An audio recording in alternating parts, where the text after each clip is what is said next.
ನಿಮ್ಮ ಹಳೆಯ ಒಡವೆನ ಅಧಿಕ ಬೆಲೆಗೆ ಮಾರಬೇಕೆ? ಅಟಿಕಾಗೆ ಕಾಲ್ ಮಾಡಿ 8803000300. Attica gold company. ಮುದ್ರೆ ಬೀಳೋದು. ಸೊ ಆ ನಿಟ್ಟಿನಲ್ಲಿ ಅವ್ರು ಬರಲ್ಲ ಅಂತ ಇದ್ದಾರೆ. ಇವ್ರು ನಾವು ಸಿದ್ಧ ಇದೀವಿ ಅಂತ ಹೇಳ್ತಾ ಇದ್ದಾರೆ. ನೋಡಿ, ಇಲ್ಲಿ ನೀಟ್ ಅಕ್ರಮ ಕುರಿತಾದ ಚರ್ಚೆಗೆ ಸರ್ಕಾರ ಸಿದ್ಧ ಇದೆ. ಲೋಕಸಭೆಯಲ್ಲಿ ಚರ್ಚೆಗೆ ಸಿದ್ಧ ಅಂತ ಕಿರಣ್ ರಿಜಿಜು ಹೇಳಿಕೆ ಕೊಟ್ಟಿದ್ದಾರೆ. ಬೀದಿಗಳಲ್ಲಿ ಪ್ರತಿಭಟನೆ ಮಾಡೋದು ಪರಿಹಾರ ಅಲ್ಲ. ಸರ್ಕಾರ ಯಾವಾಗಲೂ ಯುವ ಜನರ ಹಿತ ಮುಖ್ಯ. ಯಾವುದೇ ವಿಷಯ ಕುರಿತ ಚರ್ಚೆ ಅರ್ಥಪೂರ್ಣವಾಗಿರಬೇಕು.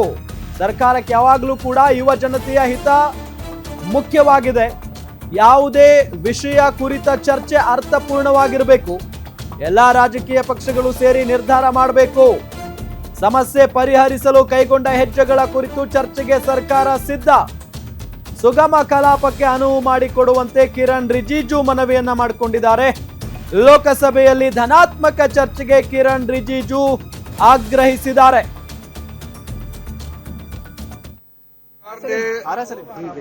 आज पार्लियामेंट सदन में कह दिया कि नीट एग्जाम का पेपर लीक का मामला और उससे जुड़े हुए जो भी संबंधित मामले हैं उस पे पूरी तरह से चर्चा करने के लिए तैयार है।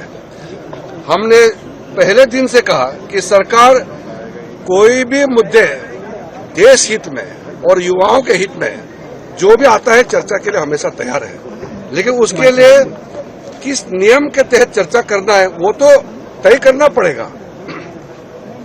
पार्लियामेंट के अंदर में चर्चा करने के लिए एक सिस्टम बनाया हुआ है।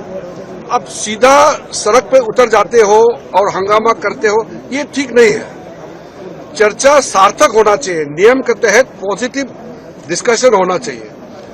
और सरकार चाहते हैं कि नीट एग्जाम पेपर पे पूरा चर्चा हो करके और उसमें क्या क्या कदम सरकार ने उठाया है ये भी देश के सामने में जाना चाहिए। और नीट के पेपर लीकेज के बाद जो घटनाएं हुए हैं उसका भी ब्यौरा सरकार सदन में देंगे, देश को बताएंगे और क्या क्या कार्रवाई किया है ये भी देशवासियों को जानने का पूरा अधिकार है। अगर हम चर्चा नहीं करेंगे तो देशवासियों को जानकारी कैसे मिलेगा? लेकिन हमारे बात सिर्फ इतना ही है कि किसी नियम के तहत चर्चा करने के लिए स्पीकर साहब के साथ बैठ करके सब पार्टी ये तय करे, सबसे पहले कब चर्चा करना है वो तय करे, सरकार मंजूर है। किस नियम के तहत चर्चा करना है सरकार तैयार है।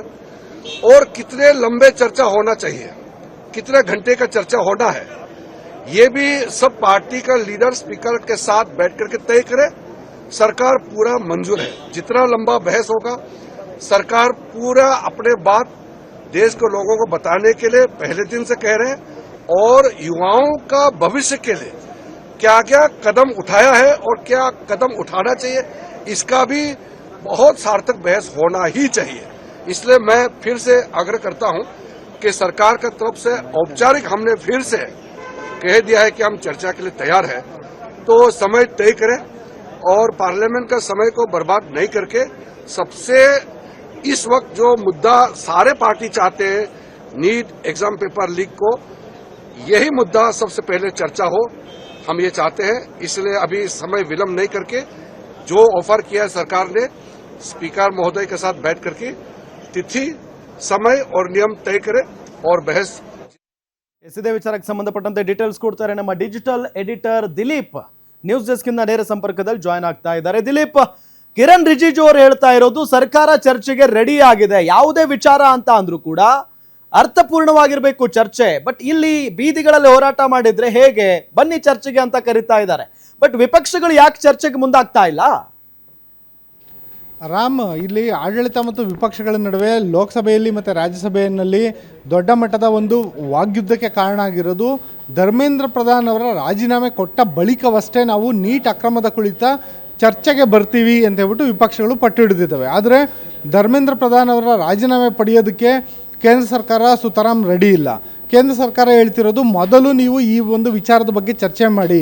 ಏನೊಂದು ನೀಟ್ ಪ್ರಶ್ನೆ ಪತ್ರಿಕೆ ಸೋರಿಕೆ ಆಯಿತು, ಆ ಸೋರಿಕೆ ಬಳಿಕ ಏನು ಮರುಪರೀಕ್ಷೆ ನಡೆಯಿತು, ಆ ಮರುಪರೀಕ್ಷೆ ನಡೆಯೋದಕ್ಕೆ ಮುನ್ನ ಕೇಂದ್ರ ಸರ್ಕಾರ ಕೈಗೊಂಡಂಥ ಕ್ರಮಗಳೇನು, ಕೇಂದ್ರ ಸರ್ಕಾರ ಯಾವೆಲ್ಲ ಮುಂಜಾಗ್ರತಾ ಕ್ರಮಗಳನ್ನು ಕೈಗೊಂಡಿದೆ, ಮುಂದಿನ ದಿನಗಳಲ್ಲಿ ನೀಟ್ ಇರ್ಬೋದು ಇನ್ಯಾವುದೇ ಒಂದು ಸ್ಪರ್ಧಾತ್ಮಕ ಪರೀಕ್ಷೆಗಳ ಪ್ರಶ್ನೆ ಪತ್ರಿಕೆಗಳು ಸೋರಿಕೆ ಆಗದಲ್ಲೇ ಇರೋ ರೀತಿಯಲ್ಲಿ ನಾವು ತಾಂತ್ರಿಕ ಒಂದು ಪ್ರಯೋಜನಗಳನ್ನು ಪಡೆದು ತಾಂತ್ರಿಕ ಸೌಲಭ್ಯಗಳನ್ನು ಪಡೆದುಕೊಂಡು ಯಾವೆಲ್ಲ ರೀತಿ ಮುನ್ನೆಚ್ಚರಿಕೆಗಳನ್ನು ಕೈಗೊಂಡಿದ್ದೀವಿ ಅದನ್ನು ನಾವು ಜನರ ಮುಂದೆ ಇಡೋದಕ್ಕೆ ಬಯಸ್ತೀವಿ. ಜೊತೆಗೆ ಲೋಕಸಭೆಯಲ್ಲಿ ಈ ಬಗ್ಗೆ ಮಾತನಾಡೋದ್ರ ಮೂಲಕ ಕೇವಲ ವಿರೋಧ ಪಕ್ಷಗಳು ಮಾತ್ರ ಅಲ್ಲ, ಇಡೀ ದೇಶಕ್ಕೆ ನಾವು ವಿವರಿಸೋಕ್ಕೆ ಸಿದ್ಧ ಇದ್ದೀವಿ ಅಂತ ಹೇಳ್ಬಿಟ್ಟು ಕೇಂದ್ರ ಸರ್ಕಾರ ಹೇಳ್ತಿದೆ. ಆದರೆ ವಿರೋಧ ಪಕ್ಷಗಳ ಆಗ್ರಹ ಒಂದೇ, ಈಗಾಗಲೇ 23 ವಿದ್ಯಾರ್ಥಿಗಳ ಬಲಿ ಪಡೆಯಲಾಗಿದೆ. ನೀಟ್ ಪರೀಕ್ಷೆ ನಡೀತು, ಆನಂತರ ಪ್ರಶ್ನೆ ಪತ್ರಿಕೆ ಸೋರಿಕೆಯನ್ನು ಆರೋಪ ಬಂತು, ಆನಂತರ ಮರುಪರೀಕ್ಷೆ ನಡೀತು, ಈ ಎಲ್ಲ ಪ್ರಕ್ರಿಯೆಗಳೇನು ನಡೀತು, ಈ ಒಂದು ಹಂತದಲ್ಲಿ 23 ವಿದ್ಯಾರ್ಥಿಗಳೇನು ಸಾವನ್ನಪ್ಪಿದ್ದಾರೆ ಅವರ ಸಾವಿಗೆ ಒಂದು ನ್ಯಾಯ ಸಿಗಬೇಕು. ಹಾಗಾಗಿ ಮೊದಲು ಕೇಂದ್ರ ಶಿಕ್ಷಣ ಸಚಿವ ಧರ್ಮೇಂದ್ರ ಪ್ರಧಾನ್ ಅವರು ರಾಜೀನಾಮೆ ಕೊಡಬೇಕು, ಆ ನಂತರವಷ್ಟೇ ಮುಂದಿನ ಮಾತು ಅಂತ ಹೇಳ್ಬಿಟ್ಟು ವಿರೋಧ ಪಕ್ಷಗಳು ಹೇಳ್ತಿದ್ದಾವೆ.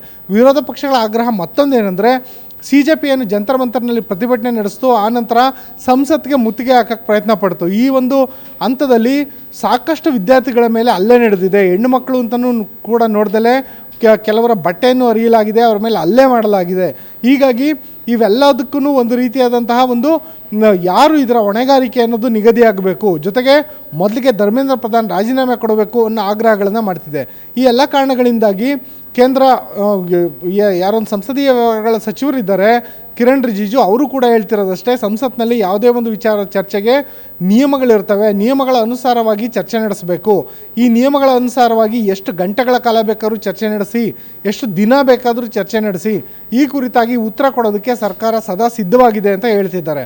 ಆದರೆ ಈ ಒಂದು ಚರ್ಚೆಗೆ ವಿರೋಧ ಪಕ್ಷಗಳು ರೆಡಿ ಇದ್ದಾವ ಅನ್ನೋದ್ರ ಬಗ್ಗೆ ಇನ್ನೂ ಸ್ಪಷ್ಟವಾದ ಮಾಹಿತಿ ಸಿಗ್ತಿಲ್ಲ. ಯಾಕೆಂದರೆ ಇವತ್ತು ಮಧ್ಯಾಹ್ನ 2 ಗಂಟೆವರೆಗೂ ಕಲಾಪವನ್ನು ಮುಂದೂಡಲಾಗಿದೆ.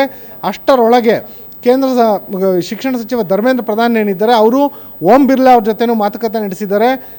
ಸರ್ಕಾರದ ಕಡೆಯಿಂದ ನೀಟ್ ಪ್ರಶ್ನೆ ಪತ್ರಿಕೆ ವಿಚಾರಕ್ಕೆ ಸಂಬಂಧಪಟ್ಟಂಗೆ ಏನೆಲ್ಲ ವಿಚಾರಗಳನ್ನು ನಾವು ಮಂಡಿಸೋಕ್ಕೆ ಸಿದ್ಧವಿದ್ದೀವಿ ಅಂತ ವಿವರಿಸಿದ್ದಾರೆ. ಜೊತೆಗೆ ವಿಪಕ್ಷ ನಾಯಕರನ್ನು ಕೂಡ ಮಾತುಕತೆಗೆ ಓಂ ಬಿರ್ಲಾ ಅವ್ರು ಕರೆದಿದ್ದಾರೆ.